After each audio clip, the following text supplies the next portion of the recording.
اولیاء کے عاشق ہیں تو تعلیمات تاج الاولیاء کو کہاں سمجھایا؟ آپ فرماتے تھے کہ ہمارے بچے نشہ نہیں کرتے. یہ جملے تھے. آج سب سے زیادہ نشہ خور تاج آباد کے ہاتھے میں ملیں گے آپ کو. سب سے بڑے گجٹی آپ کو سب سے زیادہ وہاں ملیں گے.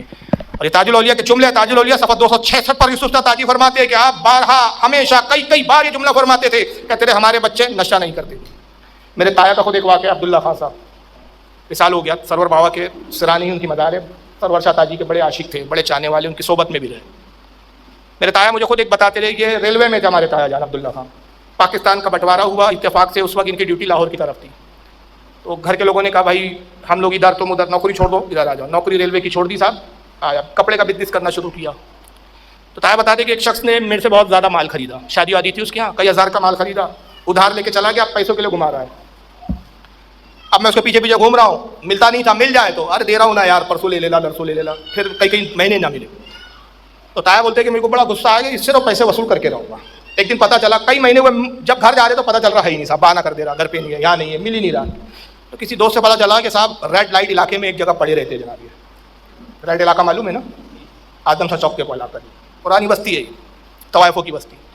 تایا کہتے کہ میں وہاں, میں نے کہا چلو یہ وہیں پڑا رہتا تو وہیں پکڑنے کا موقع ہے, وہیں چلو. تو وہ ریڈ علاقے میں ہمارے تایا چلے گئے. بہت پرہیزگار تھے ماشاء اللہ, لوگوں نے بہت سے بھالہ پورے والے دیکھا ہے ان کو. 24 گھنٹے نماز, ایک وقت کی نماز نہیں چھٹی تھی, قرآن کی ہر وقت تلاوت, تسبیح ہاتھ میں رہتی تھی, ہر سال اعتکاف میں بیٹھتے تھے. بہت پرہیزگار تھے تایا, مگر پیسوں کی وجہ سے داڑھی ہے, کرتا پاجامہ, وہ سارا اسلامی ماحول کلچر, وہ پیسے کے چکر میں وہ ریڈ علاقے میں چلے گئے. ڈھونڈ ڈھانڈ کے وہ پتہ چلا فلاں طوائف کے کوٹھے پہ پڑے ہوئے جناب. گیا اس کو بولا پیسے دے, یہ دے, اس نے کہا دے رہا ہوں, یہ کر رہا ہوں. واپس آ گئے. تایا کہتے رات میں جب سویا تو سرکار تاج الاولیاء خواب میں تشریف لاتے اور بڑے جلال میں فرماتے عبداللہ خان اچھے بچے گندی جگہ نہیں جاتے جی. اور یہ تایا ہمیشہ یہ واقعہ سناتے تھے. تو کہتے کہ میں تو اپنے پیسے لینے کے لیے گیا تھا, تو بابا جان اتنا اتاب اور اتنا چلال تھا کہ اچھے بچے گندی جگہ نہیں جاتے, اور جو اسی کام کے لیے جاتے ہیں اور اس کے بعد پھر سندل نکال کے بابا جان کو خوش کرنے جا رہے ہیں. اس پہ بھی چرچا ہو رہی ہے, رنڈیوں کا سندل جا رہا ہے. ارے بھائی تاج الاولیاء کب اس کو پسند کیا ہے جناب, کب پسند کیا ہے اس کو, کہاں تم قوم کو لے جا رہے ہو؟ تو پھر تایا کہتے ہیں کہ میں نے اس دن اس کے بعد سے اس سے پیسے بھی اس کو چھوڑ دیا, اس کو ڈھونڈنا بھی بند کر دیا, اس سے پیسے بھی نہیں لیے پوری زندگی. تو میں نے کہا پھر آپ پیسے کیوں نہیں لیے بھائی, کسی اور جگہ پکڑتے. کہا بس اس وجہ سے میں نے چھوڑ دیا کہ اس کم وقت کی وجہ سے کم از کم تاج الاولیاء کا دیدار تو ہو گیا مجھے, اسی چکر میں جا بھیا مت دے پیسے, چھوڑ دیا. طوائف اکثر آپ کی بارگاہ میں حاضر ہوتی تھی, بہت طوائفوں کی اصلاح کی. یوسف شاہ تاجی فرماتے ہیں کہ شاید ہی ایسی کوئی طوائف رہی ہو جو آپ کی بارگاہ میں آئی اور اس نے اپنے پیشے سے توبہ نہ کیا ہو. کثیر طوائفیں آتی اور اپنے پیشوں سے توبہ کرتی تھی. اکثر جب طوائفیں آتی تو آپ کا انداز کیا ہوتا, رخ پھیر لیتے, آپ پیٹ کی طرف پیٹ کر لیتے, مگر بددعا نہیں فرماتے تھے, ناراض نہیں ہوتے تھے. اور پھر اس کے بعد ایک جملہ اصلاحانہ انداز میں نصیحت کے طور پہ کہتے تھے, اماں سواری کے لیے گھوڑا پسند کر لو. کیا جملے ہوتے تھے, اماں سواری کے لیے گھوڑا پسند کر لو. اور کبھی کبھی فرماتے, کوئی طوائف آتی کہتے زیادہ کیلے نہیں کھاتے جی اماں, ہاضمہ خراب ہو جاتا. تو یہ ایسے جملوں میں تاثیر ہوتی تھی. اب دیکھیے ہمیں اور آپ کو سننے میں اتنے اثر نہیں ہو رہا ہے, مگر زبان تاج الاولیاء سامنے والی طوائف ولی سمجھ کر آ رہی ہے, ولی جان رہی ہے. ولی نے کہا اماں کیلے نہیں کھاتے جی بابا توبہ کرتی ہوں, بس اتنے جملوں پر ہی توبہ ہوگی. اماں سواری کے لیے گھوڑا پسند کر لو جی, جی سرکار توبہ کرتی ہوں. ایک مرتبہ ایک طوائف آتی ہے, بڑی مشہور طوائف تھی وہ. آپ کے پاس آئی, آپ نے چہرہ پھیر لیا حسب معمول. چہرے کے سامنے آتی, حضور میں آپ کی زیارت کے لیے آئی ہوں, آپ بابا بے رخی کر رہے ہیں. تو درخت کا ایک پتا پڑا ہوا تھا, پتا اٹھایا سامنے رکھ دیا, کہا میں اس کو سجدہ کرو. اب وہ سوچی بابا جان کا حکم ہے, چلو پتے کو جیسی سجدہ کرنے کے لیے جھکتی ہے تو پتا بچھو میں تبدیل ہو گیا. اور اسے محسوس ہوا کہ بس یہ میری طرف بڑھا اور مجھے ڈسنے لگا, ڈنک مارنے لگا. جیسے اس کو لگا کہ ڈنک مارنا, ہڑبڑا کے سر اٹھایا, جیسے اٹھایا تو دیکھتی ہے پتا ہے. پھر آپ فرماتے ہیں سجدہ کرو جی اس کو. پھر سجدے میں جاتی ہے, پھر بچھو بن جاتا ہے. ایسا 3 بار ہوا. پھر سر اٹھاتی ہے, کہتی ہے حضور یہ تو بچھو ہے حضور. سر زمین پہ جھکاتی ہو تو بچھو بن جاتا ہے. تو آپ فرماتے ہیں اماں یہی تو دنیا ہے جی, جو بچھو ہے, جو تجھے ڈس رہی ہے, اور تو اس کو سجدہ کرتی ہے. جاؤ جی اماں بچھو کو سجدہ نہیں کرتے. سمجھ گئی اشارہ کیا تھا؟ سجدہ مطلب سیٹوں کو سجدہ کرنا. طائف کا کام کیا ہوتا ہے؟ نوابوں کو, سیٹوں کو جھیلنا. طائف ہوتی ہے توبہ کرتی ہے. اور صرف طوائفوں کی اصلاح, عوام کی اصلاح, علماء کی بھی اصلاح کی ہے جناب. ایک عالم صاحب حاضر ہوئے, حوالہ سن لو ورنہ کل اعتراض نہ کر. دیکھو یوسف شاہ تاجی نے لکھا ہے تاج الاولیاء صفحہ 253. ایک مولوی صاحب آئے, بابا جان نے کہا واز کہو جی, واز کہو. مولانا صاحب کھڑے ہوئے علماء کی فضیلت بتانے لگے. آپ نے فرمایا نکو جی علماء تو کولو کے بیل. کیا فرماتے ہیں؟ نکو جی علماء کولو کے بیل. اس کا کیا مطلب, علماء سے چڑھتے تھے آپ؟ نہیں. کیا اشارہ ہے؟ علماء ظاہر کی طرف. علماء دنیا دار علماء کی طرف، علماء سو کی طرف اشارہ ہے کہ یہ جو علماء دنیا دار ہوتے ہیں یہ کولو کے بیل کیوں کہہ کے مثال دی کہ کولو کا بیل کیا ہوتا ہے پہلے سمجھ لیجیے. آج کی نسل تو سمجھے گی بھی نہیں کولو کا بیل بولتے کس کو ہے. اب تو ہوتا بھی نہیں، اب تو مشینری کا دور ہے بھائی. تیل نکالا جاتا تھا، تیل کی ایک لکڑی کی مشین ہوتی تھی، اس کو گھمانے کے لیے ایک بیل کی ضرورت پڑتی تھی. ایک ڈنڈا ہوتا تھا ایسا، بیل کو ڈنڈے پہ جوت دیا، بیچارہ دن بھر روز گول گول گھومتا رہتا تھا دن بھر. اور ادھر تیلی جو ہوتا تھا وہ تیل اس کا بیج ڈال کے تیل پیس کے نکالتا رہتا تھا. دن بھر بیچارہ کولو کا بیل چکی کی طرح گھومتے رہے، چکی کے ملتا کچھ نہیں تھا. تو اس کی جو دوڑ ہوتی ہے وہ محدود دائرے میں ہوتی ہے. تو آپ کا اشارہ یہ ہے، یوسف شاہ تاجی اس کی تشریح کرتے ہیں، کہتے ہیں کہ کولو کا بیل علماء ظاہر کو فرمایا کہ ان کی دوڑ ایک محدود دائرے میں ہوتی ہے دنیا طلبی میں، بس وہیں کے وہیں گھومے جاتے ہیں. آپ نے فرمایا کہ علماء کولو کے بیل کی طرح مت بنو کہ دائرہ محدود ہو، اپنے آپ کو وسیع کرو، اپنے آپ کو پھیلاؤ. یہ اس کے مراد ہے.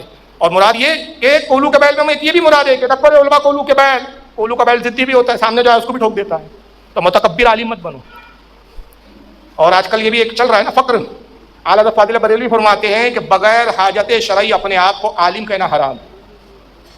اب اس پر میری ایک پوری کتاب آ رہی ہے مستقل 216 صفحے کی، نام ہے عالم کون. نیٹ پر بھی آئیں گی انشاءاللہ، چھاپی بھی جائیں گی. جو نہ خرید سکے کم سے کم نیٹ سے ڈاؤن لوڈ کر کے پڑھنا اس کو. تو اس میں بہت ساری چیزیں ہیں اس تعلق سے.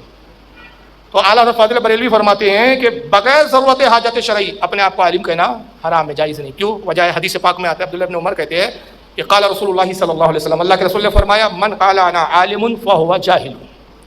جو اپنی زبان سے اپنے آپ کو کہے میں عالم ہوں وہ خود جاہل ہے. عوام آپ کو عالم کہے وہ ٹھیک ہے. میں حاجی ہوں، اپنے منہ سے حاجی کیوں کہوں؟ میں دنیا کہے مجھے حاجی. میں حافظ ہوں، میں کیوں کہوں؟ تو اس میں تکبر کا لہجہ پایا جاتا ہے. تو اس سے منع کیا گیا کہ گھمنڈ نہیں ہونا. واقعی شریف میں قیام ہے گھمنڈی مولانا صاحب آ گئے. گھمنڈی تھے صاحب، اپنے علم پہ بڑا ان کو وہ تھا صاحب ہم عالم ہیں. بڑا زام ہوتا ہے بہت لوگوں کو، ہم عالم ہیں تو سب کو حقیر سمجھتے ہیں.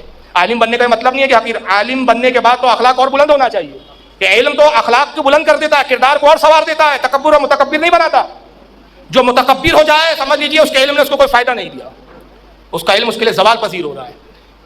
انبیاء عالم ہوتے تھے لیکن شفیق ہوتے تھے. ابلیس عالم تھا، تکبر تھا، لے کے ڈوب گیا. اس کو متکبر عالم نہیں بننا چاہیے.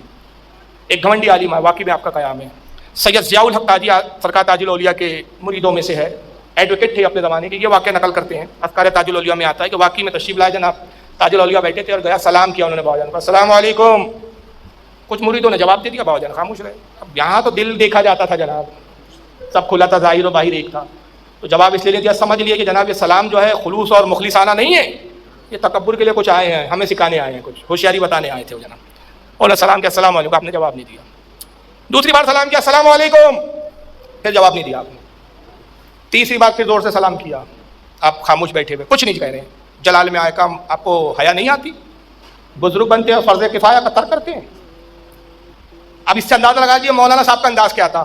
وقت کے ولی کو اس لہجے میں کہہ رہے ہیں جناب حیا نہیں آتی آپ کو؟ آپ عالم بزرگ بنتے ہیں اور فرض کفایہ کا ترک کرتے ہیں. جبکہ مولوی صاحب کو اتنا بھی مسئلہ نہیں معلوم تھا کہ بھائی حکم شرع یہ ہے کہ مجلس میں بہت سارے لوگ بیٹھے، آپ نے سلام کیا، اگر ایک شخص نے بھی جواب دے دیا تو سب بری ذمہ ہو گئے. اور اس وقت میرے کو سب سے زیادہ غصہ آتا ہے، یہ بہار میں بڑا چلن ہے. بہار کے جلسے میں جاتا ہوں، مولوی صاحب آتے السلام علیکم، اب لوگوں نے جواب دے دیا وعلیکم السلام. ارے زور سے بولو، قبرستان میں ہوں کہ ہندوستان میں ہوں؟ ارے مولویوں کیا جہالت کر رہے ہو یار. ابھی ہندوستان میں ہوں کہ قبرستان میں ہوں، سلام علیکم. ارے بول دیا نا، کچھ لوگوں نے بول دیا، ہو گیا. فرض کفایہ ہے. فرض کفایہ کا مطلب یہ ہوتا ہے کہ کچھ لوگ اس کا ادا کرتے تو سب بری ہو جاتے. پیچھے والے نہیں بول رہے ہیں السلام علیکم. ارے کیا، ارے زور سے بولو السلام علیکم. یہ تماشے بازی، یہ ایسی حرکتیں وہ مولوی کرتا ہے جس کے بعد مواد نہیں ہوتا بولنے کے لیے کچھ. یہ کڑوی باتیں آج بڑا کڑوا، میں کھڑوا کھا کے آیا ہوں آج، حالانکہ بریانی کھایا ہوں. اب میری بیوی بریانی بہت اچھا بناتی ہے الحمدللہ، لیکن بہرحال آج کڑوی باتیں نہیں کری کیونکہ بات ہے موضوع تعلیمات تاج الاولیاء. اور جب بھی تعلیم کی بات آئیں گی کڑوے گھونٹ پینا پڑے گا. جب بھی جشن کی بات آئیں گی تو پھر تو صندل نکالو، ناچو ٹھوکو، جو کرنا کرو. وہاں تو پھر کوئی نصیحت کی بات نہیں ہے. تعلیم کی بات آئیں گی تو نصیحت آئیں گی. اور انہوں نے کہا جناب آپ بزرگ بنتے حیا نہیں ہے آپ کو، فرض کفایہ کا ترک کرتے ہیں. جب یہ کہا تو آپ کو جلال آیا. آپ نے فرمایا جا رہے تجھے 3 پٹک نہیں دیتا ہوں. کیا فرمایا؟ 3 پٹک نہیں دیتا ہوں. یہ سمجھے نہیں. وہاں سے غصے میں آگے بڑھے، تھوڑا آگے بڑھے، جبے میں پیر الجھا، دن کر کے گرے، 1 پٹک نہیں پڑی. اٹھے، جبا جھاڑا، پھر آگے بڑھے، پھر گرے، 2ری پٹک نہیں. پھر جھبا جھاڑا، مٹی صاف کی، پھر آگے بڑھے، 3ری پٹک نہیں. غصے میں جھنجھلائے صاحب. اور مسجد تھی واقعی میں بابا جان کی بنائی ہوئی، وہاں کے وضو کیا، نماز پڑھے، کچھ دیر آرام کیا. پھر خیال آیا چلو جا کے پھر بابا جان سے کچھ بات کرتے. پھر گئے، پھر سلام کرتے. 4تھی بار سلام کیا، السلام علیکم. یعنی وہ ضد پکڑے ہوئے تھے کہ جب تک ان سے جواب نہ لے لوں مطلب میں شانت ہونے والا نہیں، سینہ میرا کلیجہ ٹھنڈا نہیں. السلام علیکم. بابا جان پھر خام. تو اس بار اب چل غصے میں کیا کہتے ہیں مولوی صاحب, کیا آپ نے تہیہ کر لیا کہ شریعت کی دھجیاں اڑائیں گے آپ؟ اب جب یہ جملہ کہا تو آپ کو جلال آ گیا. آپ نے فرمایا جا تجھے 70 دستوں کی سزا دی تھی, تجھے 70 دست, تو 10 سمجھتا ہے نا, 10 پہانے لوز موشن بولتے ہیں نا, 10 لگ گئے یار اس کو, 70 دستوں کی تجھے سزا دی. یہ نکلے وہاں سے گھر آئے, رمضان کا مہینہ چل رہا تھا, سحری میں حلوہ کھا لیا اور جو لوز موشن چالو ہوئے, 1 2 گنے جا رہے ہیں 70, حالت غیر ہو گئی, سوکھے ہو گئے, ڈاکٹر پریشان حیران, بھائی جان بچانا مشکل ہوگا. انہوں نے کہا بھیا سب چھوڑو, بابا تاج الدین کے پاس لیتے, عقل ٹھکانے آ گئی. اب سمجھ میں آیا 70 دستوں کی سزا کیا ہے. جب بابا جان کے پاس لے گیا تو آپ دیکھ کے مسکراتے, کہتے اب جملے سنو بابا جان کے, کالے تاج الدین کے پاس بہت صابن رہے, سب دھو دیتا. کالے تاج الدین کے پاس بہت صابن رہے, سب دھو دیتا. کیا دھو دیتا؟ یہ تکبر دھو دے گا تیرا, یہ نفس کا اچھال دھو دے گا تیرا, یہ علم کا غرور دھو دے گا تیرا. بس یہ جملے بیان کیے اور اشارہ ایسا کرتے جیسے کپڑے دھویا جاتا ہے. حضرت سید ضیاء الحق کہتے ہیں کہ یہ ادھر اشارہ کر رہے تھے, مولوی صاحب کا تکبر مٹا جا رہا تھا, صاف ہوتا جا رہا تھا. قدموں میں گرے, سرکار آپ کا میں خادم ہوں.